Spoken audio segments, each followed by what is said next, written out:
Have you ever looked into a mirror and not recognized the reflection staring back at you? Tonight, I'm going to tell you a story about a man whose reflection did more than just reflect. It began to live its own dark life. Our story begins with Marcus, a successful but deeply troubled architect in his mid-30s. Marcus had just moved into an old Victorian-style apartment in the heart of the city. The place was stunning but carried an unsettling atmosphere. Creaking floorboards, cold drafts, and mirrors everywhere, from the grand hallway to the bedroom. Mirrors that seemed to watch, not just reflect. Marcus was struggling with his own mind. He'd been battling severe insomnia and anxiety for months, a consequence of a project that had collapsed and left him questioning everything about his career and himself. He hoped the new apartment would be a fresh start. On the first night, as Marcus prepared for bed, he caught his reflection in the large antique mirror hanging in the hallway. For a split second, the reflection's eyes didn't match his own. They looked darker, colder. He shook it off, blaming exhaustion. But then things began to escalate. Every night, the reflection started to act slightly out of sync, smiling when Marcus wasn't, tilting its head when he was still, even mouthing words he never said. Marcus tried to cover the mirrors, but the eerie feeling only grew stronger. He started seeing the reflection move independently when he wasn't looking directly at it. One evening, Marcus awoke to the sound of whispering. He found himself drawn to the mirror, where his reflection was no longer mirroring his movements but staring back with an expression of pure malice. The reflection's lips moved silently, and then, suddenly, it mouthed a chilling phrase. "Let me out."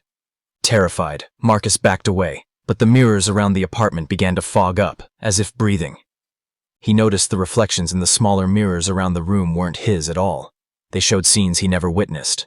Dark forests, abandoned houses, and shadowy figures lurking just out of sight. Desperate, Marcus researched the history of the apartment and discovered it once belonged to a man accused of dark rituals involving mirrors as gateways to other realms. The more Marcus uncovered, the more his reality began to fracture. He started forgetting events, losing hours, and waking up in different rooms with no memory of how he got there. One night, the reflection beckoned him closer and revealed a horrifying truth.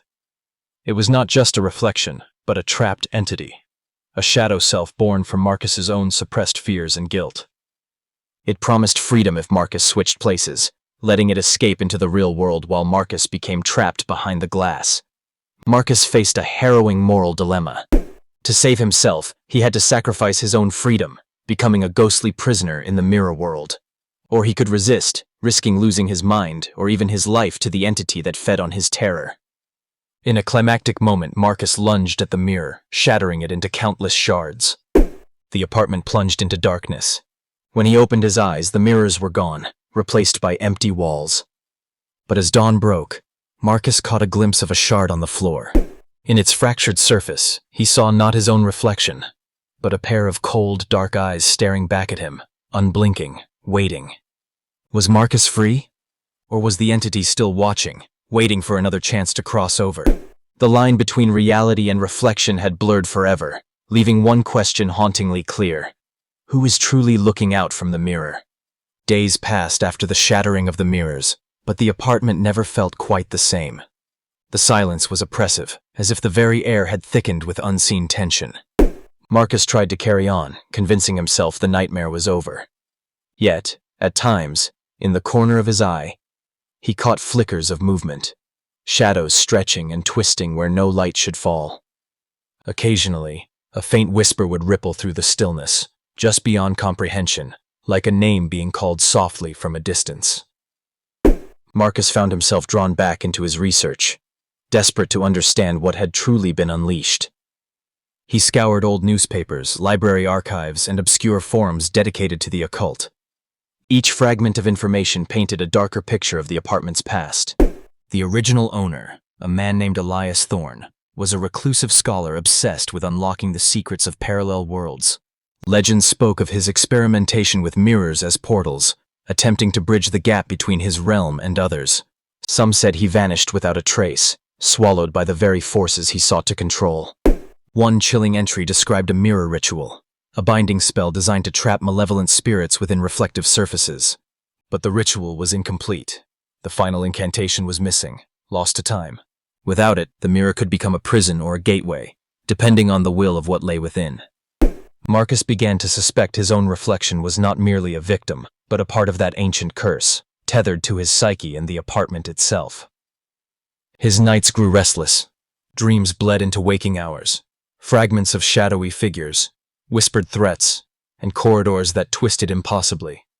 He confided in a close friend, Elena, a psychologist familiar with dissociative phenomena. She listened intently, concerned but skeptical. To her, Marcus's experiences sounded like manifestations of severe stress and trauma. Yet when Elena visited the apartment, she felt an undeniable chill. The air seemed charged, heavy with something unseen. She glanced toward a shard of glass lying on the floor and recoiled as a fleeting image flickered. An eye, cold and calculating, staring back at her. Marcus and Elena collaborated, combining psychological insight with folklore research. They discovered that the only way to break the curse was to confront the entity directly within the mirror realm, a place where time and space warped unpredictably. To do this, Marcus would need to enter the mirror world himself, risking permanent entrapment. Armed with protective symbols and a ritual passed down from ancient texts, they prepared for the journey. On a moonless night, Marcus stood before the largest remaining shard, its surface shimmering unnaturally. He recited the incantation, feeling the air ripple as the boundaries between worlds thinned.